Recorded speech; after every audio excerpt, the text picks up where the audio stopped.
Hello, my name is Thomas Stazyk, and I'd like to tell you about my novel I Too. The subtitle of I Too is Make a Difference, Change the World, because I think that's something we all should do. I Too grew out of observing the polarization in society today, and it's a story of three young men who are childhood friends, but who drift apart over the years because they each adopt a different worldview from far left to far right. They meet up again at a party in their late 20s, and they decide to try to have another go at their friendship. And the book follows them for 2 or 3 years while they navigate careers and relationships as well as their friendship. And each of them is faced with one or more opportunities to make a difference and change the world. And it explores how they address that issue and how they work through it individually and together. I'd like to share with you a chapter by Paul, who is one of the characters. Each chapter is told from the perspective of a character. And he has been sent by his company on an overseas posting to do charitable work as part of his personal development. And here he is having a conversation with Lonnie, who is one of the local people that is managing the work there. And they talk about what his experience is and what he's gaining out of it. Paul says, well, it's not like we've gotten much training for this work or proper equipment. Building takes skill. Did you see the way that roof we put on the school turned out? I don't think it will leak, but it doesn't look too good. And that concrete path we put in, no one explained how to level it properly. Lonnie says, I'm not talking about that work. I'm talking about at the school. I also have to make sure you do not give our people crazy ideas. What, you mean like get them hooked on video games and fast food, I laughed.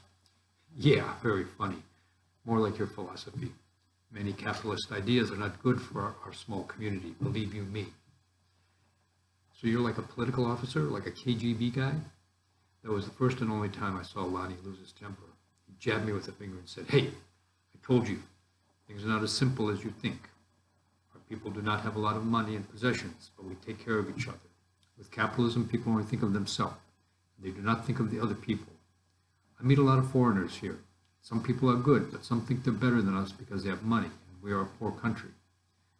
You know, having money and owning a lot of shit does not make you happy. Believe you me. I agree with that. But why is there so much corruption here then? Isn't that one of the things that keeps the country poor? Yeah, that is true. Corruption is a problem here. But there is also corruption in America. Only in America they make it legal and call it, what's the word? Lobby, yeah. I've always had a funny feeling when the people I've met overseas criticized Americans. I felt as if I should defend the culture in the United States or fight back. I so wanted to zing him with a great comeback, but I couldn't think of anything. We were both quiet for a while as Lonnie drove. Finally he said, okay, let us agree on it. Both capitalist and communist governments can have corruption, believe you me. Okay, I'll agree with you if it will avoid an argument. Since when do you not want to argue? I will give you something to argue about. How about this? I believe the government should own things like rivers, air, forests, and mountains in our name for the people and future generations. Government should protect them for us and not allow rich people and big companies to use and waste and destroy them. This is how the native peoples lived in the past. Lonnie looked at me as if he was expecting me to say something, but I didn't, and he continued. It's a hard thing for people to understand, especially Europeans and Americans. Christianity says that the world was made for man, but older religions see the world as a living being, and man is equal to other living things. The planet is not for using up and throwing away, believe you me. I never thought of it that way. I'm not surprised.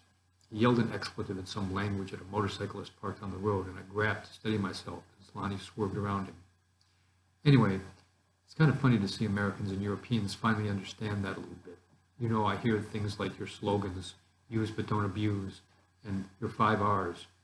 That's always been a way of life for us, but it's a radical idea for you, believe you me. What are the 5 R's? You don't know.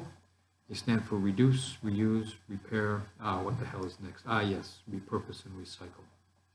Yes, I have heard of those.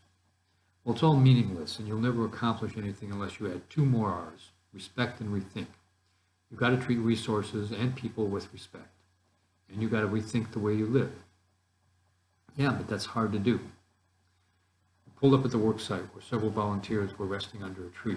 Lonnie turned to me and said, first thing you got to do, Paul, is don't think short term. Think long term and decide what kind of world you want your grandchildren to live in. That is the true way, believe you me. The book is available from Amazon, hard copy as well as electronic, and also Book Depository, and also in the Wellington and Christchurch and Auckland Public Libraries. I hope you enjoy it. Thanks.